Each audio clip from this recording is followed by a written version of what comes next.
El Partido de la Gente. Una de las agrupaciones que junto a la Lista del Pueblo tienen la mayor potencialidad y las mayores facultades, podríamos decir, para crecer en este nuevo Chile que se viene. Y que es un partido en formación que aún no tiene candidatos electos, pero que se ha conformado y que al parecer cuando estaría listo estaría superando incluso a partidos tradicionales como Renovación Nacional, estando entre los 5 partidos más grandes de Chile.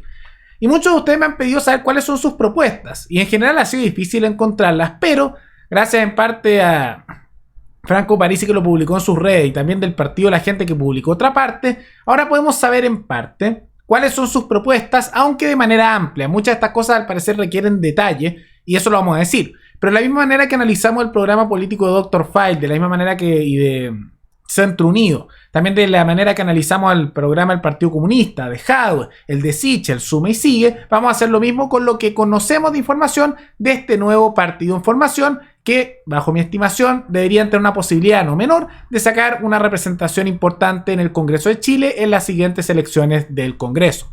Pero antes de continuar, quisiera agradecer a la suscriptora Jacqueline Romero y al suscriptor Eduardo Villalobos, que se convirtieron en los suscriptores más recientes en decidir hacer un aporte mensual al canal a través de la comunidad de YouTube. Así que muchas gracias, se lo agradezco mucho. Gracias a aportes como el suyo y el de otros suscriptores, que este proyecto sigue adelante y se mantiene independiente.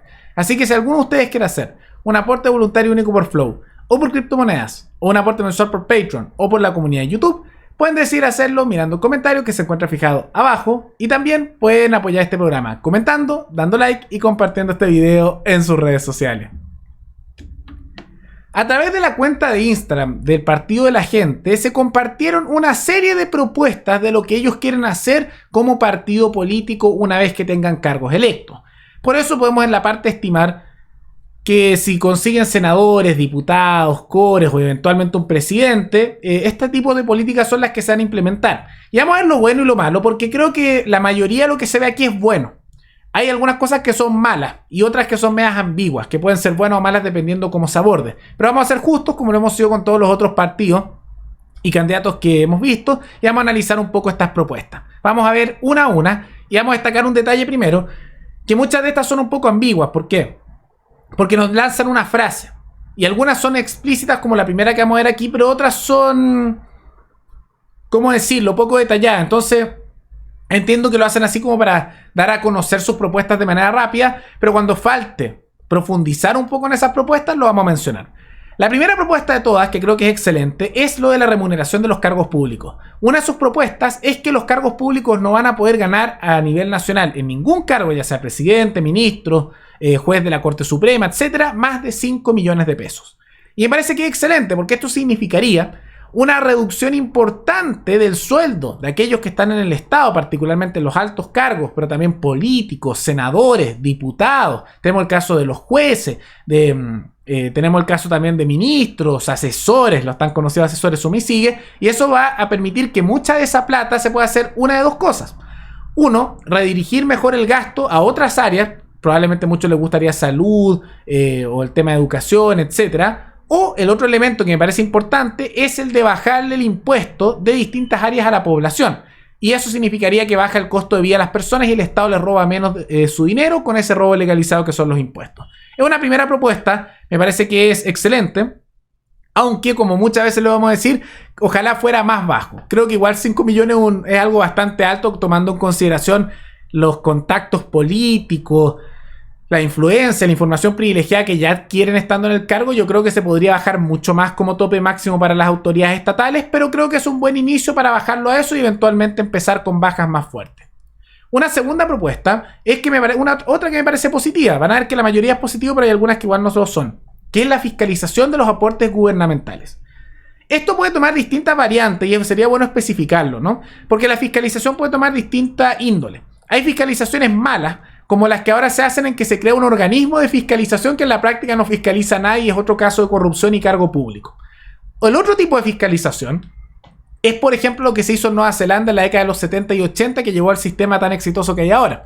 Que lo que hicieron, y eso fue un gobierno de centro-izquierda, para que vean que estas ideas son de lado y lado, lo que hicieron fue llamar a una licitación, en el sentido de que llamaron a organismos internacionales que les dijeron: ok, ustedes son organismos privados que revisan empresas, quiero que nos revisen el Estado como si fuera una empresa y nos digan qué es lo que sobra qué es lo que no sobra, qué es donde hay gente que está contratada de más, donde está contratada de menos, y me revisen exactamente cada parte y me digan qué sobra y qué no. Y cuando hicieron eso, se dieron cuenta que más del 80% de todo lo que tenían contratado sobraba. Entonces hicieron muchas medidas de eliminar ciertas cosas, despedir a ciertos funcionarios públicos que estaban extra. En algunas partes se contrató un poco más, pero en general, en promedio, se dieron cuenta que había exceso de burocracia, exceso de ministerio, exceso de puras cosas, y eso los llevó a revisar el tema de los aportes y los gastos.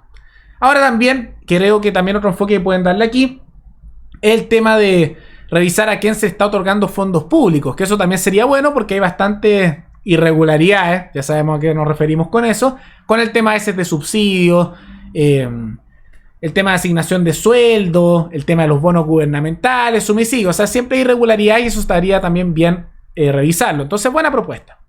La tercera, una que es media irrelevante, que es la llamada de los créditos hipotecarios en pesos. ¿Por qué?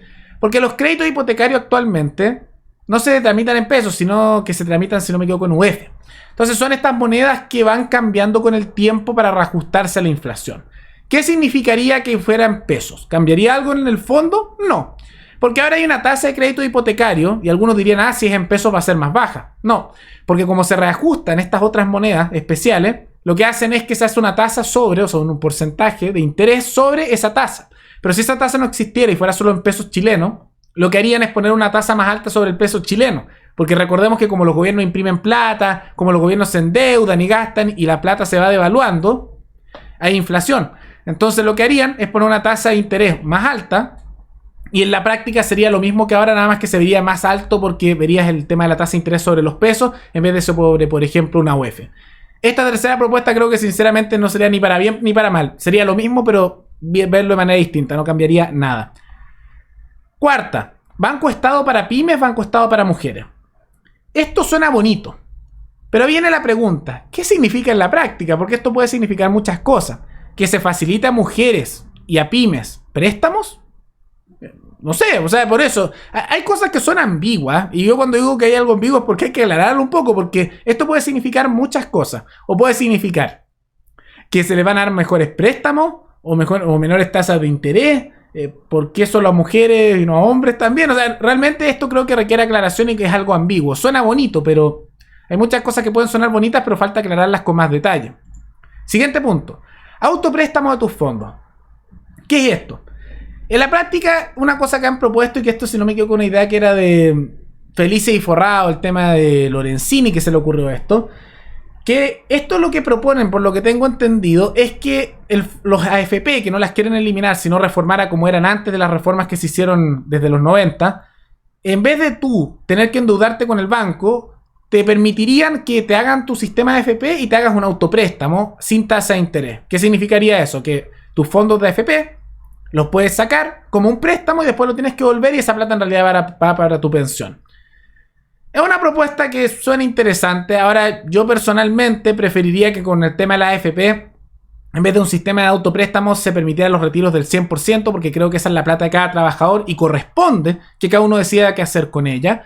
Pero de todas maneras esto es mejor que la alternativa de la estatización y es un sistema, podríamos decir, intermedio. Ahora, insisto, yo creo que es mejor dejar que cada uno sea dueño de lo que es suyo y no necesariamente obligar con préstamos, etcétera, sino decir, oiga, cada uno puede decir qué hacer con su plata y puede retirar hasta el 100% y es decisión de cada uno en que usarla. Hay gente que la necesita, otra que tal vez no, pero cada uno tiene que tener el derecho de poder decidir qué hacer con el fruto de su trabajo, porque es suyo. Siguiente punto, que creo que es una propuesta excelente. Eliminación y rebaja del IVA. Maravilloso. El IVA es uno de los impuestos que más afecta a los trabajadores, a la población, a los emprendedores. Eliminar y rebajar el IVA, lo que dicen aquí es que hay IVA a ciertas cosas que no se va a cobrar. Imaginémonos algo, la leche, por ejemplo, o el pan, quién sabe. Y cuando se habla de rebaja del IVA, será que a nivel general, o sea, el IVA general, que actualmente es de un 19%, y que en derecha e izquierda estaban proponiendo subirlo hasta un 20 o un 21%, una locura, sería rebajar ese general a la vez que a unos productos en particular se eliminaría el IVA. Creo que es una excelente propuesta. Lo que me encantaría saber es a cuánto quieren bajar el IVA a nivel general, a qué porcentaje y a qué cosas les quieren eliminar el IVA. Pero sería un efecto muy positivo porque se le estaría primero cobrando menos impuestos a la población. Eso haría que baje el precio de los productos y afectaría, efectivamente, si se elimina, por ejemplo, en cosas como el combustible, a que baje el combustible mucho, y eso ayudaría a que, como el combustible afecta a todas las cosas, baje el precio de todos los productos. Y el siguiente punto, que también me parece positivo, es el tema de la rebaja del impuesto a los combustibles. ¿Por qué? Porque todo requiere transporte. Si tú quieres un medicamento, si quieres comida, cualquier cosa, eso no aparece de la nada. Necesitas traer los instrumentos con los que se hace, los ingredientes. O incluso si ya está hecho, necesitas traerlo a otro lugar. Y esas cosas se llevan de un lugar a otro. ¿Cómo? Con un transporte, por ejemplo un camión. Y que usa el camión, combustible. Entonces claramente esto es muy positivo porque la rebaja, aunque esto debería ser eliminación total del impuesto al combustible, lleva a que todo baje de precio. Porque si el combustible es más barato y ahora es artificialmente caro por culpa de NAP y por culpa de los impuestos, que es el IVA, además del impuesto específico al combustible, ahí todo baja de precio. Otros temas positivos son lo de las zonas francas, que son para Arica, Antofagasta y Aysén, que la están proponiendo. Eso también es muy positivo, porque una zona franca es una zona donde no se cobran numerosos impuestos, y eso ayuda a que bajen de precio varias cosas. Ahora, eso solo si se hace bien, porque actualmente hay muchas zonas francas que no son tan zonas francas, que en realidad no tienen muchas rebajas, sino que se dan algunas cosas, entonces está medio corrupto por cómo se lo hicieron los políticos. Pero si se hacen zonas libres de impuestos, me parece súper bien que se agreguen. Y lo ideal sería que ojalá todo Chile fuera una zona franca. ¿Por qué tiene que ser solo Arica, Antofagasta y Aysén? Ojalá más regiones. Pero esto es un buen inicio. Luego tenemos la propuesta 9. Reintegro de divisas al país. Esto está un poco ambiguo. Pero si es lo que creo que significa, no es muy positivo. ¿Por qué? Porque esto significaría hacer políticas de tal manera que la gente no pueda necesariamente sacar tanto su dinero del país e invertirlo en otra parte, sino que esté obligado a dejarlo acá. Y es especialmente peligroso tomando en cuenta la cultura política que se ha instalado actualmente, que hablan de expropiaciones algunos, hablan de robo de propiedad. O sea, esto es sumamente peligroso. Pero si es eso, también es malo por un tema moral más allá de la práctica en este momento, porque ese dinero que alguien quiere dejar en otra parte es decisión de cada uno hacerlo, si lo quiere hacer. Porque es tu plata. Si tú tienes dinero que ganaste legítimamente, estás en todo tu derecho porque es tuyo, el fruto de tu trabajo, de tu esfuerzo y de tus decisiones individuales, que decidas dejarlo donde tú quieras. El Estado, y es el Estado de Chile como cualquier otro país, no tiene ningún derecho legítimo sobre tu esfuerzo, sobre tu dinero. Y por lo tanto me parece que si eso es una restricción a los movimientos de capital personal hacia otros lados, es sumamente injusto porque estaría tomando control sobre el dinero de otras personas. Y eso no creo que corresponda hacerlo. Si es que eso es lo que están tratando de decir. Porque, insisto, es un poco ambiguo. 10. Tampoco una propuesta buena. Los impuestos a los casinos online. Los impuestos, lo hemos mencionado muchas veces, generan una serie de cosas. Primero, digamos que intenten cobrar el impuesto a los casinos online. Eso significaría que están cobrándole más dinero a las personas por un acto voluntario. Y eso de apostar tiene que ser un acto voluntario, que no se obliga a hacerlo, pero también que no se obliga a cobrarles dinero por decidir hacerlo. Y lo que termina ocurriendo con este tipo de cosas es que además no es muy practicable, porque después cuando empiece a cobrar impuestos, simplemente se va a hacer de manera ilegal, mercado negro. Y lo que usualmente hacen para este tipo de cosas en línea, para el tema de impuestos, cuando hacen estas cosas, es que ponen su servidor en otro país, que eso no es muy difícil, y la gente que lo quiere jugar usa una VPN. Entonces además no funcionaría mucho, pero nunca voy a estar de acuerdo con que se le suba impuesto a ninguna cosa, porque es un robo al dinero de las personas. Siguiente punto, este es positivo. Digitalización de las transacciones. Esto lo que implicaría es facilitar el tema de crear una empresa, de poder hacer temas monetarios a nivel digital, en vez de hacer mucho trámite escrito. Y al ser más ágil, hace que sea más fácil hacer negocios, que haya emprendimiento y por lo tanto facilita la creación de emprendimiento. De facilitar también que crezca la riqueza. Y eso justamente significaría también bajar la burocracia estatal. Entonces es una propuesta positiva. 12. Incentivo al uso de placas solares residenciales. Esto, al igual que el fomento de los vehículos eléctricos y protección del medio ambiente, puede ser bueno o malo dependiendo cómo se aborde porque es ambiguo. ¿Por qué? Porque tú puedes hacer esto un incentivo bueno diciendo, por ejemplo, oigan, si tú te pones en tu casa placas solares, no te vamos a cobrar ni un impuesto. Entonces la gente diría, obvio que las voy a usar, el Estado me roba menos. Eso es un buen incentivo. O podría decir, para que usen autos eléctricos y se mejore el tema del medio ambiente, fíjate que no te vamos a cobrar ningún impuesto de nada a tu vehículo, ni lo que transportas si usas un vehículo eléctrico. Y eso ayudaría a bajar los precios y todos dirían, voy a comprar, porque me conviene, me roba menos el Estado. Ese es un buen incentivo. Por otro lado, podrían hacer el mal incentivo que es con subsidios y bonos, porque ahí eso sería endeudarse, subir los impuestos en otras áreas a la población y generar una espiral de deuda que es muy negativa y que es lo que se ha implementado hasta ahora. Por eso insisto que depende mucho el enfoque que le den, porque el tema en sí no es bueno ni malo, sino que se puede impulsar de buenas maneras, bajas de impuestos, exenciones tributarias, o de malas maneras, pues siendo la otra la buena. Mala manera sería subsidio, subir impuestos en otra área, mal incentivo. Pero esas son hasta ahora las propuestas que han revelado primero Franco Parisi y después el Partido de la Gente sobre lo que quiere hacer el Partido de la Gente. ¿Qué piensan sobre ellas? ¿Les parecen positivas o no? Yo diría que son entre un 70 y 80% positivas, algunas no lo son, y lo mencioné, pero en la amplia mayoría son positivas. Y bueno, uno nunca está de acuerdo siempre con un partido político, pero si esto es lo que van a impulsar en su conjunto, los congresistas y candidatos que vaya a usar el Partido de la Gente, que se nota que van a tener crecimiento a futuro y van a ir con candidatos electorales, creo que van a poder empujar en la dirección correcta. No todo es perfecto, por supuesto, cuando lo es, pero diría que la amplia mayoría de las propuestas sí son muy buenas.